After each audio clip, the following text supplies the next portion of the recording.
स्वागत है आप सबका एबीसीडी केमिस्ट्री क्लासेस में। और आज हम नया टॉपिक लेकर हाजिर हैं। इसका नाम है वाटर। आज हम बात करेंगे वाटर पे। वाटर क्या होता है। वाटर जो होता है पूरा होल केमिस्ट्री में एक सॉल्वेंट का अच्छा काम करता है। बहुत अच्छा सॉल्वेंट माना जाता है वाटर को। तो आज हम बिना देरी किए हुए आज हम बात करेंगे वाटर पे। ठीक है। वाटर जो होता है पूरी होल केमिस्ट्री में आपको देखने के लिए मिलता है कि वाटर जो होता है एक अच्छा सॉल्वेंट का काम करता है। सॉल्वेंट का मतलब किसी एक अच्छा सॉल्वेंट का काम करता है। सॉल्वेंट का मतलब किसी भी वाटर एक ऐसा सबस्टेंस है, वाटर एक ऐसा कंपाउंड है जो किसी भी पदार्थ को या किसी भी सबस्टेंस को आराम से बुलाने का काम करता है। तो वाटर एक अच्छा सॉल्वेंट होता है। और हमारे यहाँ वाटर दो तरह के होते हैं, एक सॉफ्ट वाटर होता है, एक हार्ड वाटर होता है। हार्ड वाटर किसे कहते हैं? हार्ड वाटर उसे कहा जाता है जिसके अंदर मैग्नीशियम और कैल्शियम के साल्ट मिलते हैं। तो मैग्नीशियम कैल्शियम के साल्ट कहने का मतलब magnesium carbonate, magnesium bicarbonate, magnesium chloride या मैग्नीशियम सल्फेट या कैल्शियम सल्फेट अगर साल्ट अगर मौजूद है, अगर किसी वाटर के अंदर अगर आपको देखेंगे कि किसी वाटर के अंदर MgCl2 मतलब मैग्नीशियम की ये साल्ट है, अगर इसमें मिल गया MgSO4 मैग्नीशियम की ये सल्फेट है, ये भी एक साल्ट है। साल्ट किसे कहा जाता है? साल्ट उसे कहा जाता है जिसमें पॉजिटिव और निगेटिव आयन होता है। तो अगर आप इसको और थोड़ा बाल के खाल ना निकालें तो आ जाइएगा, तो मेटल जितने भी होल मेटल्स होते हैं वो सारे एसिड कहलाते हैं। जितने निगेटिव आयन होते हैं वो लगभग सब बेस कहलाते हैं। तो साल्ट उसे ही कहा जाता है, एसिड और बेस के मिलकर बनते हैं, उसको साल्ट बोलते हैं। तो ये भी एक साल्ट है, ये भी एक साल्ट है। अगर हमने कैल्शियम CaCO3 का हॉल्टो है, ये भी क्या है? साल्ट है। तो अगर किसी भी वाटर के अंदर ये सारे साल्ट अगर मौजूद होते हैं तो उसको हम क्या बोलते हैं? Hard water. अगर ये सारे साल्ट अगर मौजूद नहीं होते हैं तो उसको हम बोलते हैं सॉफ्ट वाटर। बस इतना ही जानना।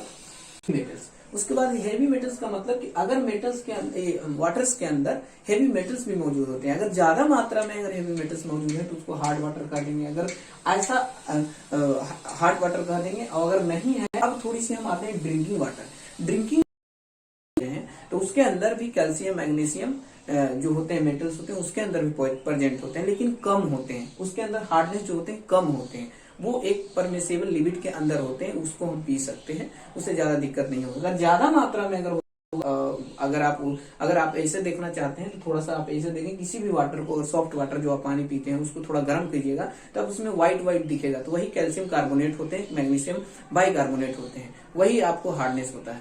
तो कहने का मतलब ये है कि हार्ड वाटर उसे कहा जाता है जिसके अंदर क्या होता है? कैल्शियम, मैग्नीशियम और कैल्शियम के साल्ट प्रेजेंट होते हैं। ये ज्यादा मात्रा में अगर हो गया तो बहुत ज्यादा हार्ड हो गया, और अगर नहीं है तो उसको सॉफ्ट वाटर बोलते हैं। अगर सॉफ्ट वाटर के अंदर ये भी थोड़ा बहुत होता है, ऐसा नहीं कर सकते कि होता ही नहीं है। ठीक है। तो सॉफ्ट वाटर उसे कहते हैं जिसमें कैल्शियम और मैग्नीशियम साल्ट मौजूद नहीं होते हैं, और जिसमें साल्ट मौजूद होते हैं कैल्शियम और मैग्नीशियम के, तो उसको हम बोलते हैं हार्ड वाटर। अब थोड़ी सी हम बात कर लेते हैं कि इसके टाइप क्या है। और ये एक चीज और होता है, एक होता है हार्डनेस। एक आप आगे थोड़ा सा हम पढ़ते हैं, देखते हैं हार्डनेस ऑफ वाटर क्या है। तो हमने हार्ड वाटर उसे कहा जाता है जिसके अंदर कैल्शियम और मैग्नीशियम के साल्ट मौजूद होते हैं, हमने अभी सीखा। तो अब हम सीखते हैं कि हार्डनेस क्या होता है। हार्डनेस एक प्रॉपर्टीज है वाटर का। वाटर का क्या है? प्रॉपर्टीज है जो शो करता है, दिखाता है क्या? लेदर, सॉप के साथ लेदर दिखाता है। मतलब साबुन के साथ अगर झाग अगर उत्पन्न हो रहा है, इसका मतलब वाटर जो है क्या है? सॉफ्ट है। अगर झाग उत्पन्न नहीं हो रहा है तो उसको हम क्या बोलते हैं?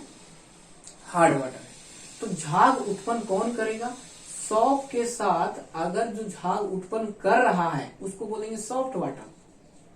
अगर झाग जो है, अगर लेदर अगर वो बना रहा है तो उसको हम क्या बोलेंगे? Soft water. ठीक है। अगर जो लेदर नहीं बना रहा है तो उसको हम क्या बोलेंगे? Hard water. बस। तो अब दूसरा चीज देखेंगे कि ज्यादा प्रेजेंट है या कैल्शियम साल्ट मात्रा अगर ज्यादा प्रेजेंट है तो क्या वजह है कि वो लेदर नहीं बनाता है। तो देखिए इसका वजह ये है कि वाटर के अंदर मेटल्स आयन मौजूद होते हैं। ये मेटल आयन मैग्नीशियम आयन भी हो सकता है या कैल्शियम आयन भी हो सकता है। ठीक है। इस मेटल आयन जो क्या करता है, सोडियम सॉल्ट के साथ में सोडियम स्टेरेट C17H35COONA, ये एक फार्मूला है, सोडियम स्टेरेट बोलते हैं, सॉल्ट का फार्मूला है, इसको सॉल्ट लिख दीजिए। तो ये इन दोनों का अगर रिएक्शन करवाइएगा तो ये जो होता है सोडियम को रिप्लेस कर देता है मेटल आयन, इसके वजह से ये लेदर नहीं बनाता है। तो C17H35 एंड COO के साथ हॉल्टो है अब मेटल जो होगा, यहाँ पे अगर मैग्नीशियम लिखेंगे तो यहाँ पे Mg लिख देंगे हम। कहने का मतलब ये है कि ये मेटल्स आयन जो होते हैं सोडियम को रिप्लेस करके इसी से रिएक्शन करने लगते हैं, इसके वजह से नहीं बनता है। ठीक है, इतना हम सीख लिए। आगे हम पढ़ते हैं हार्डनेस, टाइप्स ऑफ हार्डनेस। अब हम आगे सीखेंगे टाइप्स। हाँ तो दोस्तों हम देखेंगे types of hardness of water. Hardness of water के दो टाइप्स होते हैं, मेनली दो टाइप होते हैं, टेम्पोररी हार्डनेस और परमानेंट हार्डनेस। इसकी भी हम क्लासिफाई करेंगे जरूरत पड़ने पर। तो टेम्पोररी हार्डनेस उसको कहा जाता है कि वाटर के अंदर अगर calcium bicarbonate, calcium carbonate, magnesium bicarbonate और मैग्नीशियम कार्बोनेट अगर प्रेजेंट होता है तो उसको हम बोलते हैं टेम्पोररी हार्डनेस। और इसको परमानेंट हार्डनेस उसको बोलते हैं जो सल्फेट वाला जो साल्ट होता है वो मिले, क्लोराइड वाला मिले तो उसको हम बोलते हैं। इन दोनों के अलावा अगर ऐसा समझना है, कार्बोनेट और बाइकार्बोनेट के अलावा अगर दूसरा साल्ट अगर देखने को मिलेगा तो वो परमानेंट हार्डनेस होगा। जैसे कि मान लीजिए कि अगर आप CaNO3 अगर ये प्रेजेंट है तो इसको भी हम बोलेंगे ये परमानेंट हार्डनेस के अंदर, मतलब NO3 जो क्या है परमानेंट हार्डनेस के अंदर आएगा। सिर्फ और सिर्फ टेम्पोररी हार्डनेस के अंदर कार्बोनेट और बाइकार्बोनेट ही आता है, दूसरा नहीं आएगा। तीसरा चीज, एक चीज और देख ले हम कि अगर आपसे सवाल पूछा जाए कि कैल्शियम कार्बोनेट, अगर आपसे सवाल पूछ दिया जाए कि MgSO4 CaCl2 CaHCO3 या CaNO3 अगर ये दिया जाए और पूछा जाए कि इसमें कौन कौन से टेम्पररी हार्डनेस है, कौन से परमानेंट हार्डनेस है, तो टेम्पररी हार्डनेस तो हम देख लेंगे टेम्पररी हार्डनेस बाइकार्बोनेट या कार्बोनेट, तो बाइकार्बोनेट ये टेम्पररी हार्डनेस हो गया। ठीक है, और ये परमानेंट हार्डनेस में ये हो गया, ये हो गया परमानेंट हार्डनेस में, ये भी परमानेंट हार्डनेस में हो गया। तो परमानेंट हार्डनेस क्लासिफाई हो गया। अब एक चीज और होता है, एक और इसको फर्दर क्लासिफाई दिखा जाए तो एक होता है एल्कलाइन हार्डनेस। क्या होता है बाबू? Alkaline hardness. एल्कलाइन हार्डनेस में सिर्फ और सिर्फ एक चीज ऐड हो जाता है OH माइनस। अगर ये निगेटिव आयन अगर मान लीजिए कैल्शियम हाइड्रोक्साइड अगर किसी वाटर के अंदर प्रेजेंट है तो अब हम उसको बोलेंगे ये कौन सा हार्डनेस है? Alkaline hardness. इस एल्कलाइन हार्डनेस को बाइकार्बोनेट हार्डनेस भी कहा जाता है, या इसको टेम्पोररी हार्डनेस को ही बाइकार्बोनेट हार्डनेस कहा जाता है। टेम्पोररी हार्डनेस को बाइकार्बोनेट हार्डनेस भी कहा जाता है। तो हमें समझना ये है कि क्या टेम्पोररी हार्डनेस को हम एल्कलाइन हार्डनेस कह सकते हैं या एल्कलाइन हार्डनेस को टेम्पोररी हार्डनेस कह सकते हैं? तो हाँ, ध्यान देना ये है कि टेम्पोररी हार्डनेस को हम एल्कलाइन हार्डनेस कह सकते हैं, लेकिन एल्कलाइन हार्डनेस को हम टेम्पोररी हार्डनेस नहीं कह सकते हैं। क्यों? क्योंकि इसके अंदर एक OH होता है, जो जबकि इसके बाइकार्बोनेट और कार्बोनेट का ऐसा नहीं होता है। तो हमें ये जानना है, इसको भी फर्दर एक क्लासिफाई किया गया नॉन एल्कलाइन हार्डनेस। इसको बोला गया non alkaline hardness, non alkaline hardness. तो नॉन एल्कलाइन हार्डनेस सारे आ जाएंगे, या तो सल्फेट हो, क्लोराइड हो, फॉस्फेट हो, या जो भी हो आयंस, अलग आयंस अगर होता है वो भी आ जाएंगे। तो नॉन एल्कलाइन हार्डनेस आप पूरा कर सकते हैं। तो कुल आपको एक सैमरी ये हो गया कि कार्बोनेट और बाइकार्बोनेट परमानेंट टेम्पोररी हार्डनेस होते हैं, जबकि सल्फेट और क्लोराइड जो होते हैं ये जो होते हैं परमानेंट हार्डनेस होते हैं। उसके साथ नाइट्रेट, फॉस्फेट और भी जो भी साल्ट होते हैं वो भी इसी के अंदर आएगा, इसके अंदर नहीं आएगा। एक चीज और इसमें समझना ये है कि इस टेम्पोररी हार्डनेस को हम रिमूव कर सकते हैं किसके द्वारा? बॉइलिंग के द्वारा। किसके द्वारा? बॉइलिंग के द्वारा हम इसे हटा सकते हैं, जबकि इसे बॉइलिंग के द्वारा हम रिमूव नहीं कर सकते हैं।